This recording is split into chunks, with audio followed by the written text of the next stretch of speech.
જય માતાજી મિત્રો, જય દ્વારકાધીશ। બધા મજામાં હશો ને મજામાં જ હોવા જોઈએ। Welcome to my new blog. તો ગાઈસ, મારા બ્લોગમાં તમારું હાર્દિક અને હાર્દિક સ્વાગત છે। આજે આપણે છે ગણેશ ચતુર્થી। એમ આપણા સગાના ઘરે અને ગણપતિ માંડવાના છે, તો મને બોલ્યો અને અત્યારે જો બધા કૃષ્ણ અને શ્રદ્ધા જમે છે ને મારે જમવાનું બાકી છે। અત્યારે આજે બહુ મોડું થઈ ગયું, આજે બહુ કામ હતું એટલે 3 વાગી ગયા છે। 3 વાગી ગયા છે તો જો અત્યારે રાયડું પાડે છે, તો હાલો આપણે જમવા જઈએ।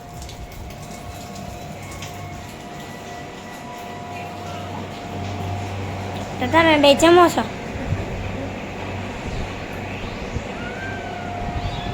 તો જો આ કૃષ્ણા ખાય છે અને શ્રદ્ધા પણ ખાય છે। જો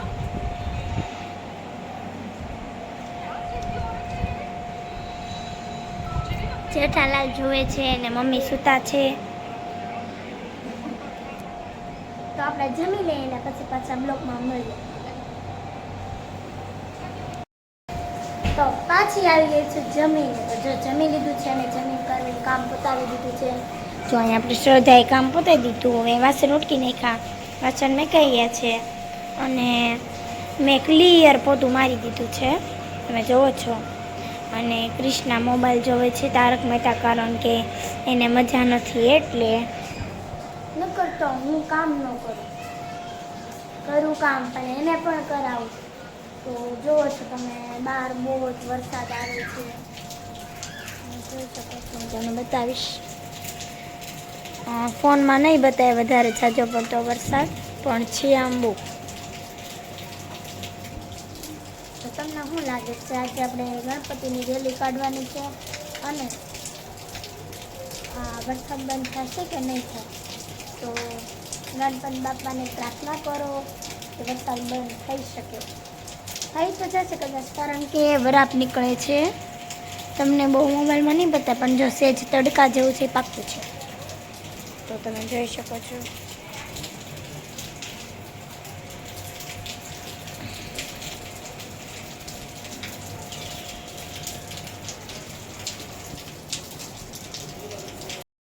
તો ગાઈસ, તમે આગળ પ્રાર્થના કરી છે અને જો વરાપ બહુ નીકળી ગઈ છે, તો આજે આપણે રેલી નીકળવાની જ જોઈએ ને હોવી જ જોઈએ, કારણ કે આજે ગણેશ ચતુર્થી છે અને ગણપતિ બાપાનું માન રાખે જ છે અને ગણપતિ બાપા ઉપર જોવે છે બહુ વરાપ નીકળી ગઈ છે।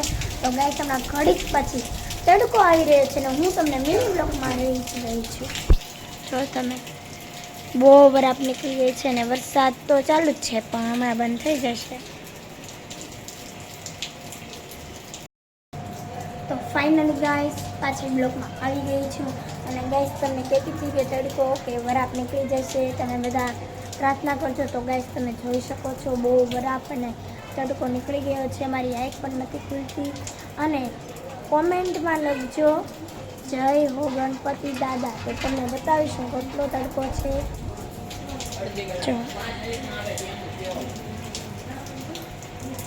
કેટલો બધો તડકો છે। તો જો ફાઇનલી ગાઈસ, આમાં બતાવીશે તડકો તમને। તો જો થોડોક બહાર વરસાદ તો હવે છાંટી છાંટી ચાલુ છે, પણ આ તો માથેથી બમ્બુ પડે છે, કારણ કે આપણે અગાસી છે ને તે કારણ પાણી ભરાઈ ગયું છે વશમાં।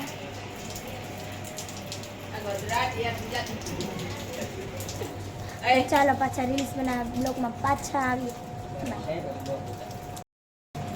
તો ફાઇનલી ગાઈસ, પાછી બ્લોકમાં આવી ગઈ છું અને ગાઈસ તમને કહેતી હતી કે તડકો કે વરાપ નીકળી જશે, તમે બધા પ્રાર્થના કરજો। તો ગાઈસ, તમે જોઈ શકો છો બહુ વરાપ અને તડકો નીકળી ગયો છે, મારી આંખ પણ નથી ખુલતી।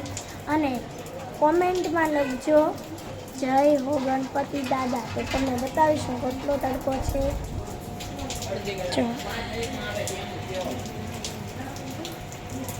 કેટલો બધો તડકો છે। તો જો ફાઇનલી ગાઈસ, આમાં બતાવીશે તડકો તમને। તો જો થોડોક બહાર વરસાદ તો હવે છાંટી છાંટી ચાલુ છે, પણ આ તો માથેથી બમ્બુ પડે છે, કારણ કે આપણે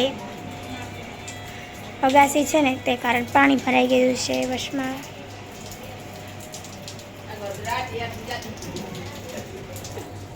ચાલો પાછા રીલ્સ બનાવવા બ્લોગમાં પાછા આવીએ। ફાઇનલી ગાઈસ પાછી બ્લોકમાં આવી ગઈ છું અને ગાઈસ તમને કહેતી હતી કે તડકો કે વરાપ નીકળી જશે, તમે બધા પ્રાર્થના કરજો. તો ગાઈસ તમે જોઈ શકો છો બહુ વરાપ અને તડકો નીકળી ગયો છે. મારી આંખ પણ નથી ખુલતી. અને કોમેન્ટમાં લખજો જય હો ગણપતિ દાદા, તો તમને બતાવીશું કેટલો તડકો છે. જો કેટલો બધો તડકો છે. તો જો ફાઇનલી ગાઈસ આમાં બતાવીશે તડકો તમને. તો જો થોડોક બાર વરસાદ તો હવે છાંટી છાંટી ચાલુ છે, પણ આ તો માથેથી બમવું પડે છે કારણ કે આપણે અગાસી છે ને તે કારણ પાણી ભરાઈ ગયું છે વર્ષમાં.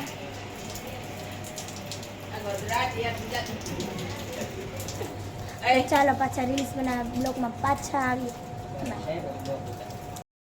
તો ગાઈસ અત્યારે આપણને કેવા આવ્યા છે કે આપણે ગણપતિની રેલી કાઢવાની છે, તો આપણે જોઈએ કોણ કોણ કેવા આવ્યું. 2 છોકરા કેવા આવ્યા છે. તો જો ફાઇનલી ગાઈસ, તો જો તમે મારા વિશે શું કહેવા માંગો છો? વધારે યુટ્યુબ નથી આવતું.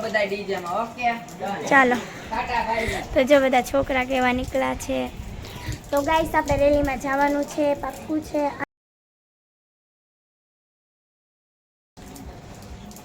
ફાઇનલી ગાઈસ અમે રેલીમાં પહોંચી શક્યા છીએ. અમે 4 છીએ 4. તો પહેલી તો ચંદડી વટમાં બના રહો, આગળ તમે રેલીનું બતાવીશું શું થઈ રહ્યું છે અને અમે ક્યાં ગણપતિ કેવા છે, સુંદર છે. તો જોઈએ ચાલો. તો જો અહીંયા શર્માય છે ને આગળ આપણે પહોંચી ગયા છીએ. તો બ્લોકમાં કન્ટિન્યુ રહો, બરાબર.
તો ફરીથી આવી ગઈ છું બ્લોગમાં. તો હું જમીને ઊભી થઈ ગઈ છું અને શ્રદ્ધા અને કૃષ્ણા જમે છે. તો હું તમને બતાવીશું. અને રાતે વાગ્યા છે 9:30.